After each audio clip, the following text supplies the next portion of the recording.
Hello everyone and welcome on the Papier de Rêve channel. I'm Ursula and today I will be painting with you a pomegranate. So for today's video there is no flower and no landscape. I wanted to change things up a little bit and work with a still life. I'm doing still life from time to time and I really like it. So I wanted to try it with a pomegranate. It's my favorite food for my breakfast. So I wanted to just paint it. I'm starting this painting with a few splashes of rosemary lake. For now I want things to be really soft. There is no way you can guess that there is a pomegranate here on my paper. But with time I will just carve them in my paper and you will be able to see them. So I just want things to be very soft right now. If you want to have a look at my reference picture, it is available on my website. The link is in the description just below the video, and you will be able to see that my pomegranates are on top of a wood area and there is a bluish background. So I will add all these elements and you will be able to see a little bit more where I'm going. For the wood color, I'm using very peculiar mixes of colors. I'm using some yellow ochre mixed with a little bit of lavender and just enough lavender to make the yellow ochre less yellow, a little bit more dull. And I think it's a perfect color for wood or this kind of wood. And it also adds a tiny little bit of granulation and texture, so that's my way to paint this kind of wood. And before adding the background, I'm adding some more color into the pomegranate area in order to have a better idea of where they start, where they are ending, where they are placed. I prefer to start with less color and add a little bit from time to time in order to have time to just refine the shape and change things a little bit if I want to. Maybe you noticed it, but in this video I'm not speeding the recording up like I'm used to, just because I want you to be able to see the pace of my painting. I'm taking my time really. I just cut the time where I was doing really nothing and it's kind of boring, but I just want to see how I'm painting, how fast I'm painting, so that you have a better idea. And also sometimes people think that my videos are not sped up at all, and no, they are. Now that I'm happy with my pomegranate for now, I will start to add some background to it, because I want a dark background so that the pomegranate will pop a little bit more against this dark background. And for the color of the background, I'm using some indigo. It's really a beautiful color. It's working really well with the wood color I've created and also with the color of the pomegranate. And it's also a color that granulates a little bit, and as I'm working on a really soft paper, it's hot press paper, it will create beautiful texture, and that's just what I want for a background. And you can see that there is some areas that are not dry right now, so the colors are flowing into each other, and that's really alright. I really like that. For a first layer, it's really what I want. It adds a lot of softness to it, and that's really great that way. So I will let you enjoy this part a little bit with some music, and I will come back later with more details.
So the background is painted fully.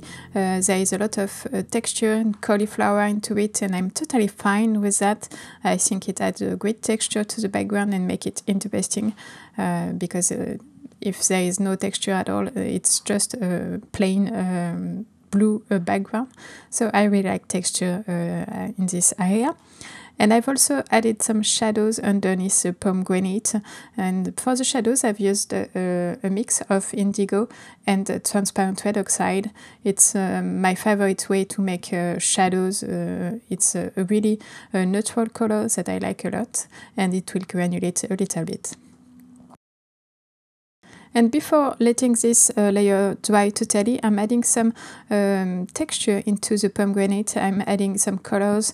I try to find some shape for the inside of the pomegranate, but for now I'm keeping things quite light because I want to be able to maybe change some things in the second layer.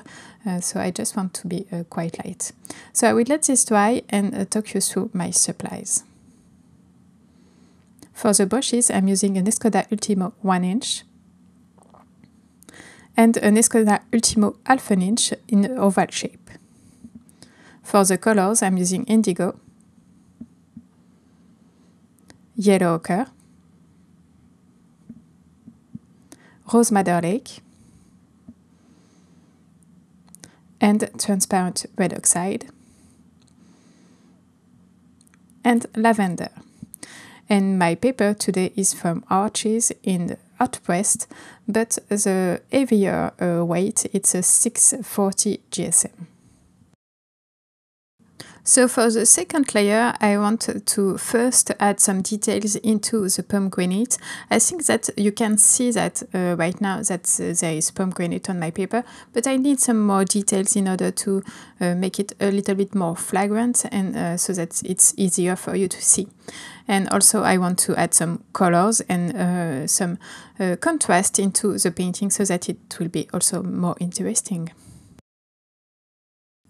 For painting all the beads in the pomegranate, I'm using this oval brush. It's a little bit more adapted to this. It's a smaller brush, and I can just create all the beads inside the pomegranate. I have to be a little bit careful because the beads are really, really brilliant. There is a reflection on top of it, so that I need to keep some white into this area in order for you to see that texture.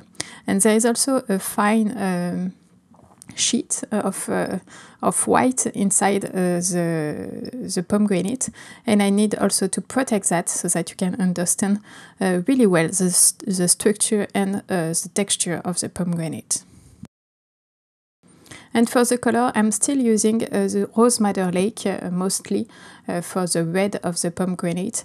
And sometimes when I want to darken it a little bit, I will mix it with a little bit of indigo in order to get not really a violet, because indigo is too muted for that, but it's a darker red that is working well to create depth into the pomegranate. But you can see that I'm really taking my time for this part. I'm adding some shapes really quite slowly so that I can just find the right place for all the shape of the beads inside the pomegranate. And I will let this color dry a little bit, but not too much, before adding some depth with the mix of indigo and rose madder lake in order to create some depth inside the beads.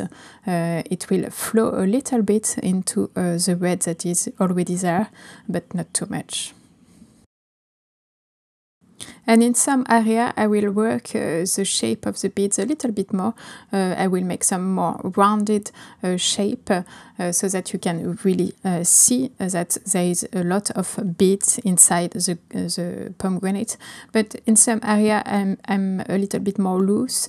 You cannot see really all the shape of the beads, and that's totally fine. I want things to be some in some area a little bit more details and some area a little bit less details, so that there is like a rhythm inside my painting. For today's painting, I've chosen to work with a really soft paper. It's a hot press paper, so it's really smooth.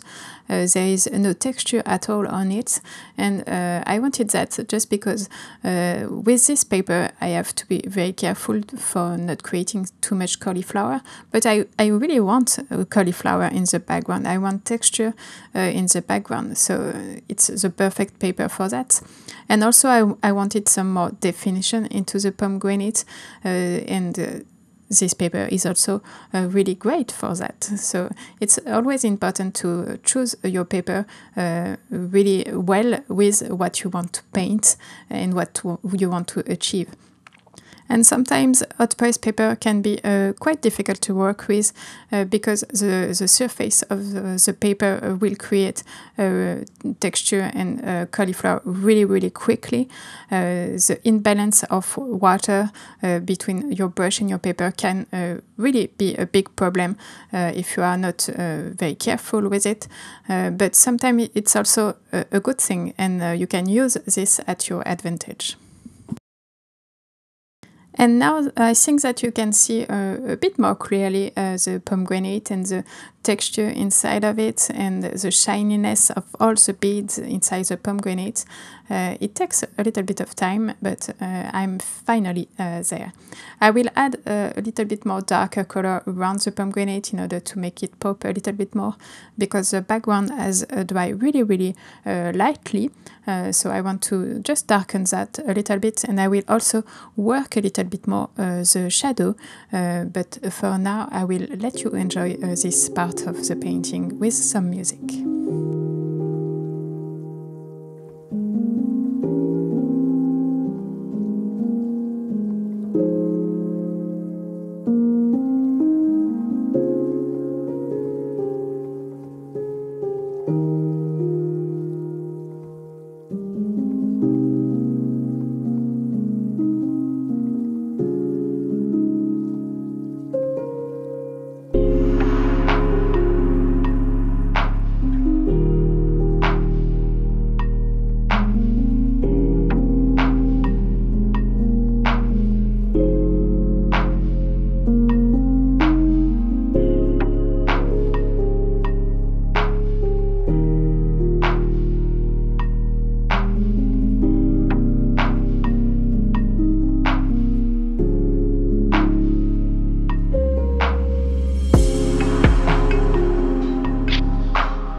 And right now you can see really clearly my subject, and things are going really well. I'm really happy with this painting. It started a little bit flimsy with these splashes of Rose Madder Lake, but now I think things are working really well, and I'm really pleased with this painting. I've done something into the shadows that I like really a lot. I've used a mix of indigo and transparent red oxide with a touch of Rose Madder Lake into it for the shadow. But in the side of the shadow where the light is coming from, I've added some dots of lavender into the wet area of the shadow, and I think it adds quite a nice effect. It's like this light is a little bit bluish coming from a window, and I really like the emotion and the atmosphere that creates. And I'm using a little bit more lavender in some area of the pomegranate in order to give some idea of a shadow, and I think it's working really great. I really like to work with lavender. I think it's a really great color that make a beautiful texture, and it creates a very interesting effect. It's a little bit difficult to work with because when I'm using it in my first layer, it's always a disaster. It dries, I think, a little bit quicker than the other colors, so there is some patches of lavender when I use it, and I really do not like that. But in the last layer, I think it had a lot of freshness into the painting. It adds some touches of originality also, so it's a really great color. For the last touches, I've added a little bit more darker color into the shadow because the center of the pomegranate is quite dark, and I wanted to balance that a little bit with darker shadow so that there is a little bit more contrast and it will pop a little bit more. I'm adding a really thin layer of yellow ochre in some white area just in order to tone it down a little bit and make it look a little bit more natural. And I think that's it for this video. This video is now ending. Thanks for watching, and I hope you like it. Please check the book post for more information about it. And of course, tell me what you think in the comments. See you soon.